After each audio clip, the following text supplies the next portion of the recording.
Mythic Psyche Diagnosis and Deep Analysis Part. Stare into the mirror for more than 10 seconds in a dark room, and you will begin to see a face that is not your own. Modern science calls this an optical illusion, or the Troxler effect. But the ancients knew the overwhelming truth that our hyper-technological civilization desperately tries to silence. You are not alone inside your own mind. What we call I is merely the thin crust of ice over a pitch-black, turbulent ocean inhabited by ancient gods who never died. They simply disguise themselves as symptoms, anxieties, and compulsions. We piously believe that we are the authors of our choices, the architects of our destiny, and the absolute masters of our will.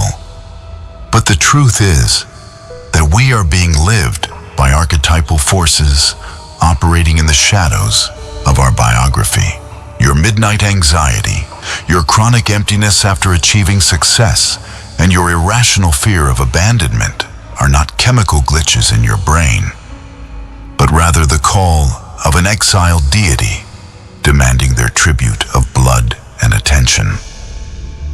Welcome to the Mythic Psyche, the dimension where your individual biography meets the eternal myth of humanity.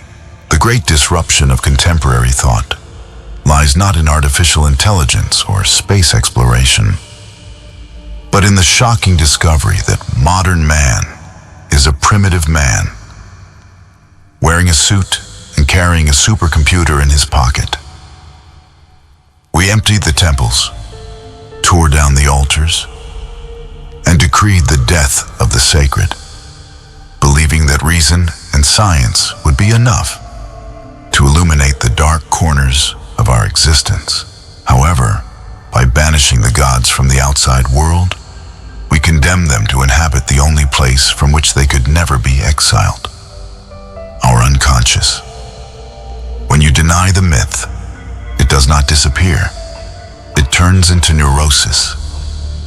The god of war, Ares, who once received sacrifices on fields of battle, today rules social media comment sections and gastric ulcers caused by repressed rage. Aphrodite, the goddess of love and beauty, has been reduced to the dictatorship of Instagram filters and chronic dissatisfaction with one's own body. We are surrounded by an invisible mythic architecture, and the greatest mistake of mass psychology is treating your pain as a mechanical defect to be fixed by a pill, when in reality, it is an initiatory mystery to be deciphered. To comprehend the depth of this abyss, we must tear away the veil of superficial optimism that teaches us to think positive and focus on the present. This corporate and utilitarian mindset has transformed the human mind into a performance machine, ignoring that the soul does not speak the language of data, profits, or efficiency. The soul speaks the language of symbols, paradoxes, and myths. When you wake up with an inexplicable anguish that no achieved goal can cure, it is not your productivity that is failing. It is your mythic psyche screaming that you are living the wrong myth. You might be trying to live the myth of the victorious hero, while your soul is demanding that you undergo Persephone's process of descent into the underworld. Living the wrong archetype is the fastest recipe for madness and existential collapse, as it forces consciousness to wage an impossible war against the very foundations of the unconscious. This analysis is not for those seeking a quick self-help manual or 5 easy steps to eliminate stress. What we are about to unearth here is dangerous knowledge, because once you see the mythic structure of your mind, you lose the right to play the victim of circumstances. You realize that your life's tragedies, the repetitive patterns in your relationships, and your most refined self-sabotages are not biographical accidents, but the unfolding of a Greek tragedy perfectly rehearsed by your own unconscious. The disruptive question you must ask yourself now is not, how can I get rid of my pain? But rather, which God is trying to manifest through my suffering? By shifting this key, we transform the symptom into a portal, and the crisis into an initiation. Prepare to abandon the shallow surface of ordinary psychology and dive into the hidden architecture of the human mind, where the answers lie not in what you think, but in what thinks through you. Part 2. The Paradox of the Invisible Mind. Imagine you have spent your entire life locked inside a movie theater, piously believing that the projections on the screen were the only reality in existence. You cry, despair, celebrate, and cling to the characters that cross the light. But what would happen if, in a flash of lucidity, you looked back and realized there is a dark projection booth, operated by a stranger who chooses every scene you watch and every emotion you feel? In our daily lives, the movie screen is our everyday routine, and the hidden projectionist is our mythic psyche. We swear that we hold the remote control of our attention, but the truth is that we are merely supporting actors in a script written even before our birth. This disconnection between what we think we control and what actually governs us creates a fissure in our sanity, a silent wound that most of us try to ignore until it is too late. And the most disturbing symptom of this wound is something you probably feel every week, without ever suspecting that it holds the key to the greatest secret of your ancestral lineage. Then the midnight call. This symptom is the midnight jolt. That instant when the silence of the bedroom becomes so dense that you can hear the gears of your own mind spinning in the void. It is not ordinary insomnia. It is the visceral feeling that there is a pending question you forgot to answer, an ancient debt to your own destiny. The ancient Greeks called this moment the instant of Hecate, the goddess of crossroads and the night, who appears when the known paths of reason no longer serve to guide our steps. When modern society tells us to take a sedative and ignore this call, it is effectively amputating us from our capacity for metamorphosis, forcing us to remain in the same larval stage of consciousness. However, if you choose not to sleep and decide to face this darkness, you will discover that the anguish does not want to destroy you, but rather drag you into a confrontation that your conscious mind has avoided for years. It is the beginning of the true descent, a process that alchemy called nigredo, the necessary decomposition of the superficial identity. But where exactly does this descent lead us when we cross the limit of the bearable? The geometry of the psychic underworld. It leads us to the territory that analytical psychology calls the collective unconscious, a topographical map of the mind that belongs not to you, but to all of humanity. To enter this region is to realize that your personal memories, your childhood traumas, and your family complexes are merely the top layer of a subterranean pyramid whose bases extend down to the first hominids who looked at fire with awe and reverence. You did not invent your fear of rejection. You inherited the archetypal memory of banishment from the tribe, which for our ancestors meant certain death in the claws of a predator. Every time your heart races in the face of a challenge, it is not just your body reacting to the present, but the echo of thousands of warriors who fought before you, resonating within the walls of your biology. Understanding this hidden geometry undoes the illusion of our isolated individuality and integrates us into a cosmic flow of eternal narratives.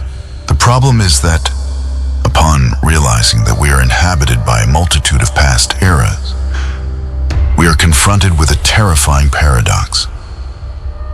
If our mind is an ancient pantheon, who is the true owner of our voice?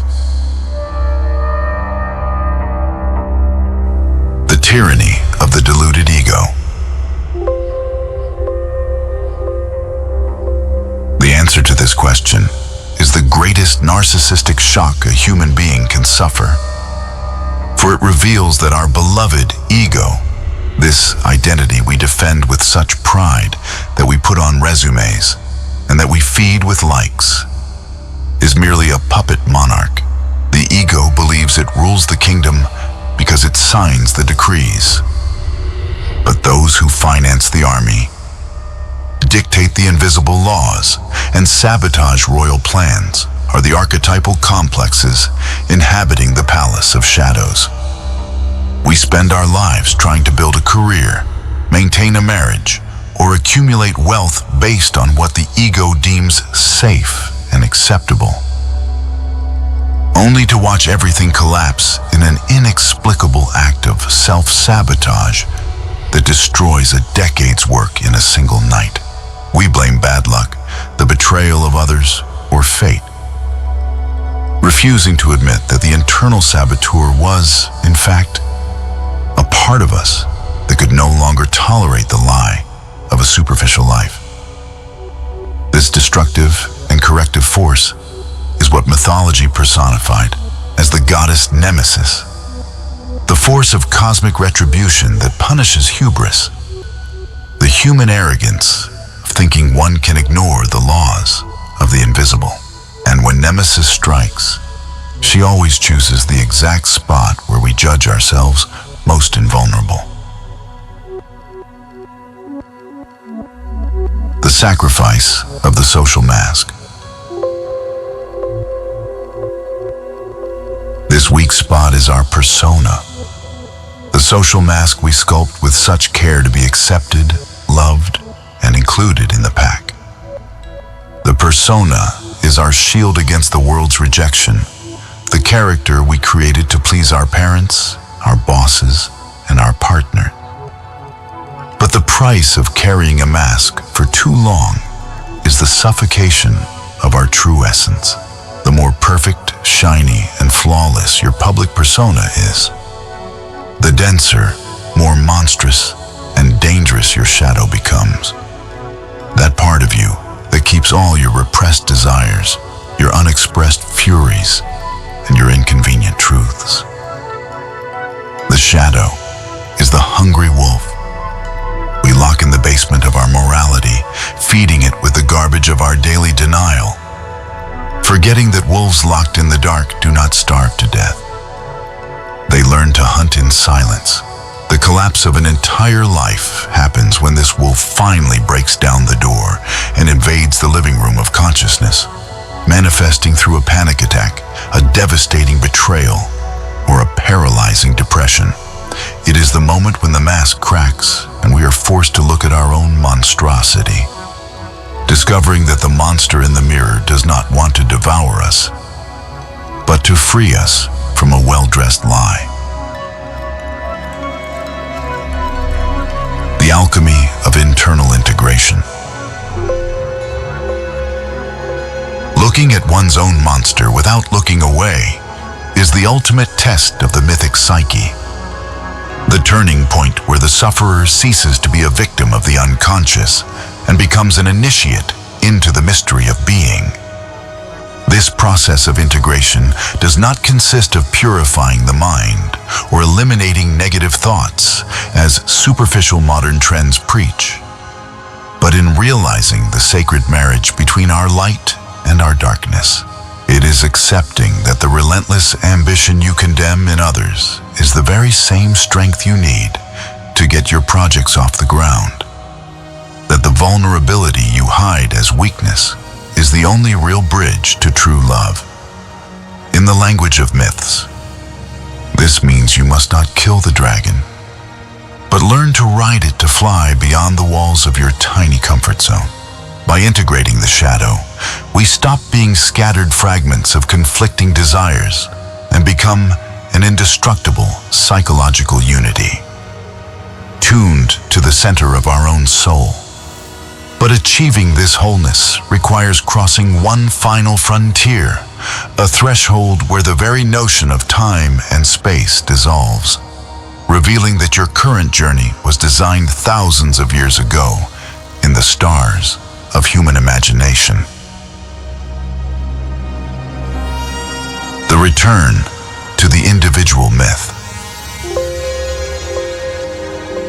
This final frontier is the discovery of your individual myth, the sacred plot that gives meaning to every tear you have cried, every scar you carry, and every victory you have won in the anonymity of your existence. When you align your conscious life with your deep mythic design, chronic anxiety vanishes, giving way to an unshakable certainty that you are exactly where you are supposed to be. Even in the middle of the storm, you realize that you are not just trying to survive to pay bills and postpone death, but you are playing a crucial role in the cosmic drama of the evolution of human consciousness. The ancient gods do not want your fear or your blind adoration. They want to manifest through your creativity, your courage, and your capacity to love amidst the chaos.